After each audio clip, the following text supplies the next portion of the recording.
When I was a child, I had very long, thick, dark hair. As a matter of fact, I still do, but I will never forget one day wearing it loose and being told by someone close to me that I looked like a witch. And for almost 30 years, I never wore it loose again. Many people remember being told as a child that they were stupid or would never be good at a subject, or because of their gender they shouldn't pursue certain subjects higher up. And those very words sticking to them, even being absorbed and fully believed by them for years to come.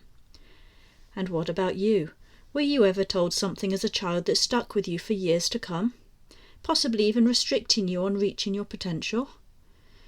The question is, though, do we keep living with it, or could we finally face it and be able to move on? Are we condemned to that stereotype, or is there something we can do about it? Welcome to the Hidden Secrets of Learning podcast. My name is Ruth Zannis and I've been working in learning and education for over 15 years. From day one in the classroom, I knew something was seriously wrong with our learning systems, and I set out to discover and develop better, more effective ways for adults like yourself to learn, process and assimilate knowledge. Each episode I will be sharing with you a secret behind real learning, understanding how we actually learn, the science of learning and the psychology of adult learning behaviour. And if you're lucky, you may even get to experience some of it for yourself. So subscribe and stay tuned.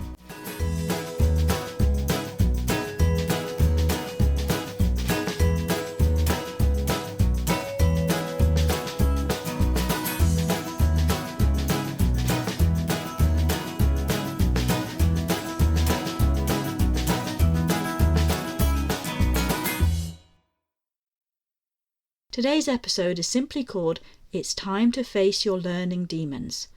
We'll be looking at the deeper side of learning and what may actually be holding us back from reaching forward and grabbing learning opportunities with both hands.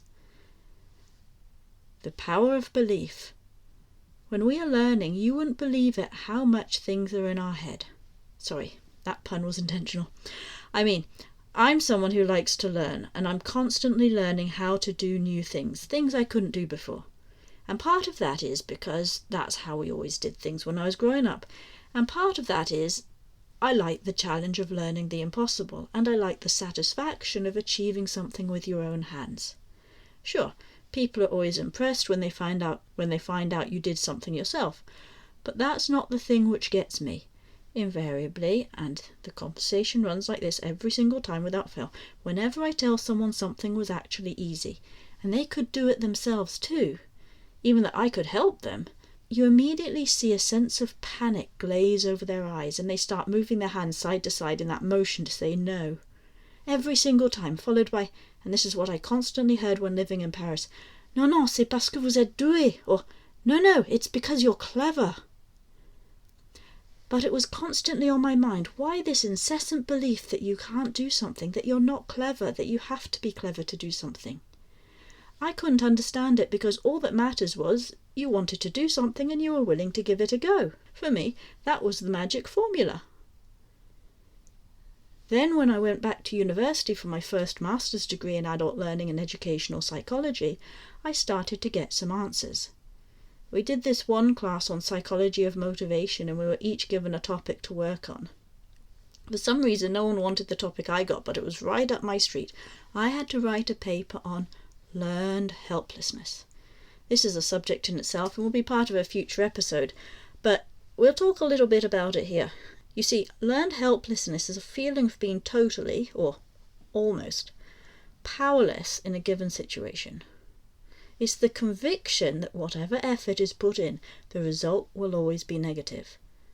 It is also a perception of uncontrollability, and specifically this perception which can have a direct influence on the effect of learned helplessness in future situations.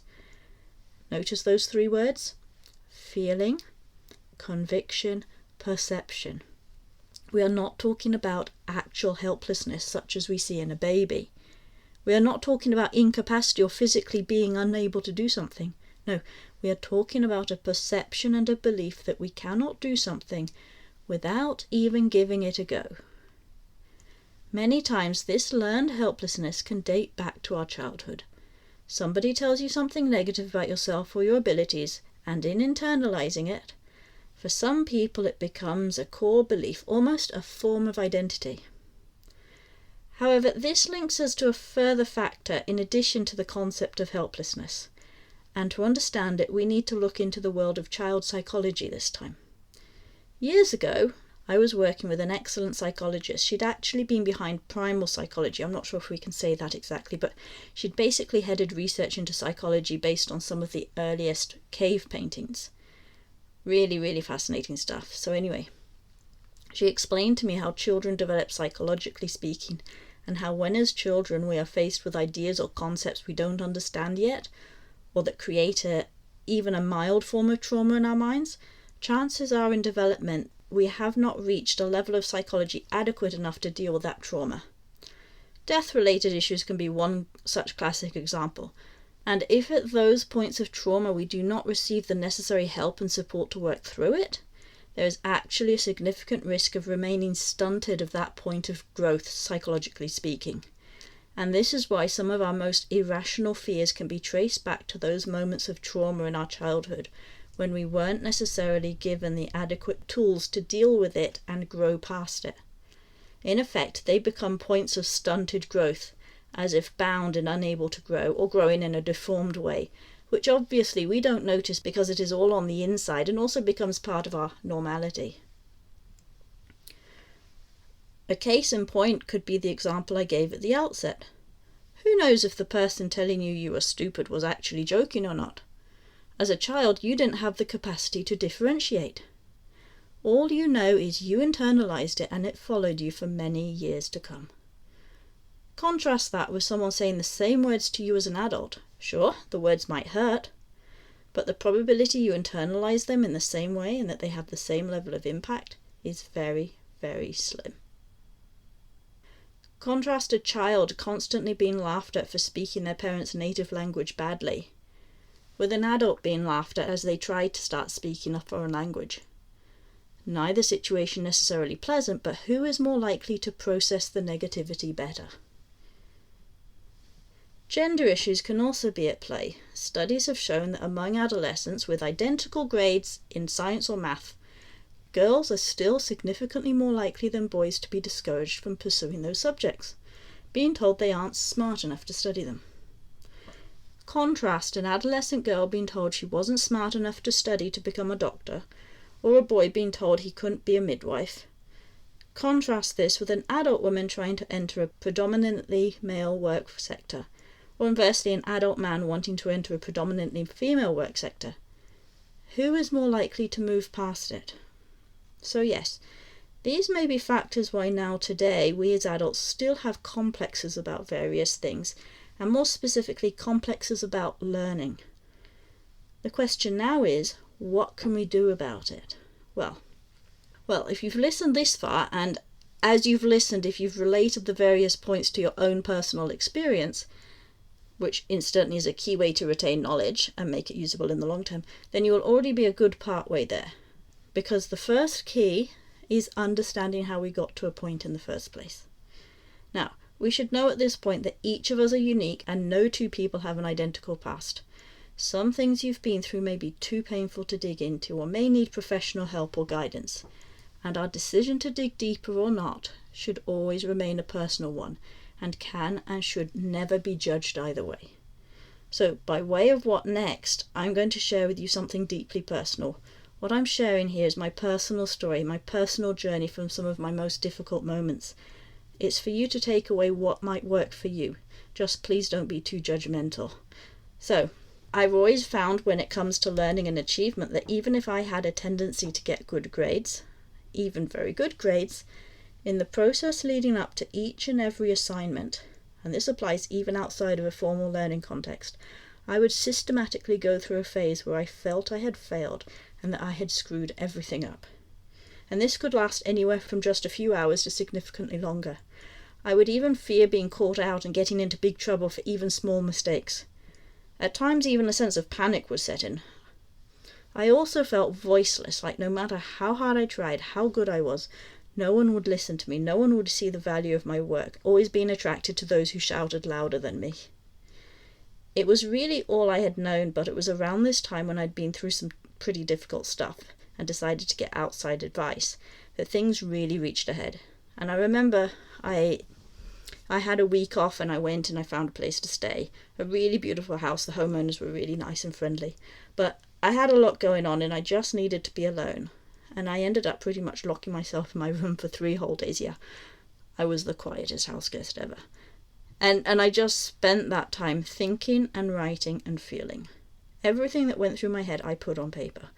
I would just let it flow for however long it needed, then read it back and then think about it. Yeah, more thinking. It was very spontaneous and very, very fluid. I don't remember how many snacks I ate or if I even did.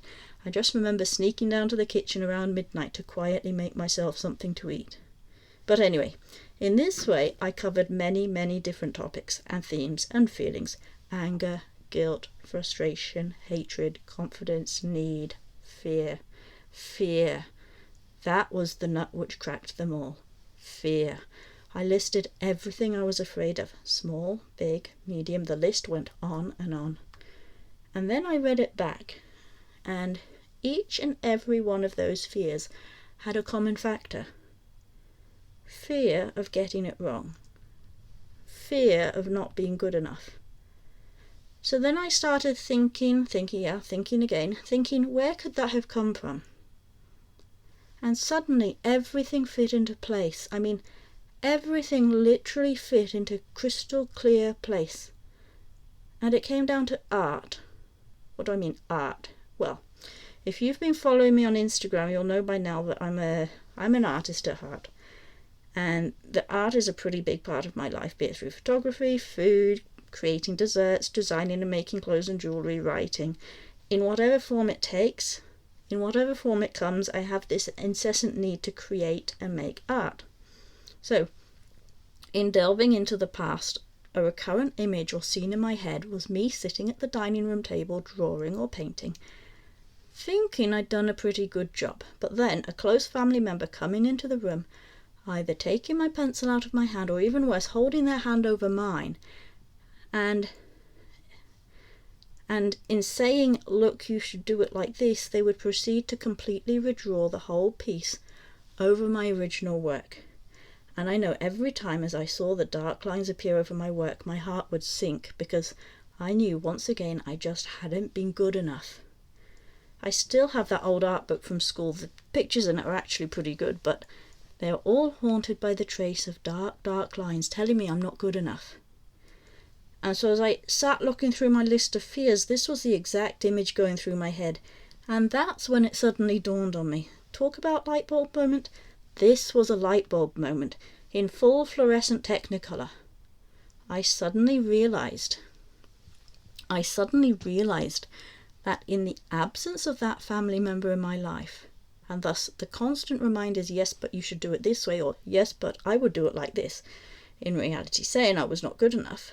So in their absence, I was actually taking their place and actually repeating their negative rhetoric on myself.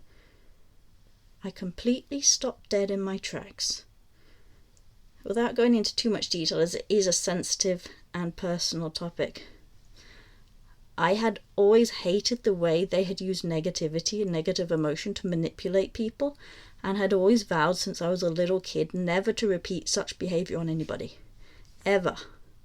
Yet here I was doing the exact same thing on myself. I was totally flawed. The realization shocked me to my very core, and very literally from that moment on, I never spoke to myself like that again. I spent a few minutes writing down a few wonderful things, like how I was proud of myself. I shut my computer, tidied my room, made my bed, and spent the rest of the evening with the biggest smile on my face. The next day I got up, had a shower, and went and discovered the local market, still with a smile on my face. It was wonderful. I felt alive, I felt free, like I had never felt before. I bought some wonderful fresh local produce and went home and cooked a 3-course meal for everyone in the house. I was happy.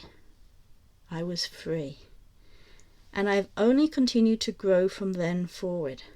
Sure, I may at times be afraid, such as unexpectedly seeing a big black spider in the dishwasher this morning, But fear never holds me back. And for the record, I'm not scared of spiders. I just jump when I don't expect them. It's more about being more afraid of not trying, more afraid of not knowing, more afraid of not growing. So yes, the journey may be long, it may be deeply painful, but for me personally, never as painful as not pushing forward. In better understanding the why of psychology and understanding where our fears come from in the first place, and heading out to meet them face on, we gain a freedom to move forward in our lives, which we will never give back.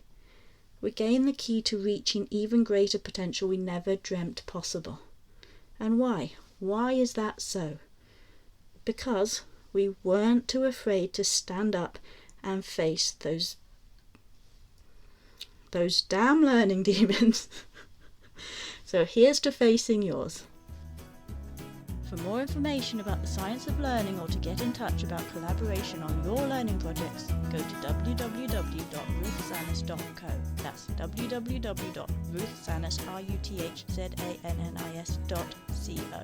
To receive behind-the-scenes updates and join the daily discussion, follow me on Instagram @RuthZannis.